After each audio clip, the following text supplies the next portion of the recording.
Presidenti i Këshillit Evropian Antonio Costa do të udhëtojë për në Ballkanin Perëndimor javën e ardhshme, nga 1 deri më 5 qershor, për të takuar me udhëheqësit nga rajoni dhe për të bashkëkryesuar samitin BE Ballkani Perëndimor në Tivat të Malit të Zi më 5 qershor. Presidenti Costa do të diskutojë mundësitë dhe sfidat rreth zgjerimit, integrimit gradual, bashkëpunimit rajonal, sigurisë dhe stabilitetit.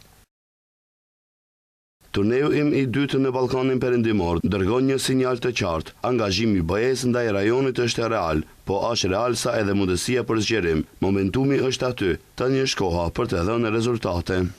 Presidenti Costa do të vizitojë 6 partnerët e Ballkanit Perëndimor, duke filluar në Sarajev të hënën, më 1 qershor. Të martën, më 2 qershor, presidenti Costa do të jetë në Tiranë, pastaj do të vizitojë Shkupin. Të mërkurën, më 3 qershor, presidenti Costa do të shkojë në Prishtinë, ndërsa të enjten, më 4 qershor, do të vizitojë Beogradin. Turneu do të përfundojë në Mal të Zi. Më 5 qershor, presidenti Costa do të bashkëkryesojë samitin BE Ballkani Perëndimor. Tema qendrore e këtij samiti është prosperiteti dhe stabiliteti i përbashkët i BE-s dhe Ballkanit Perëndimor. Presidenti Costa do të mbajë konferenca për shtyp në të gjitha qytetet që i viziton.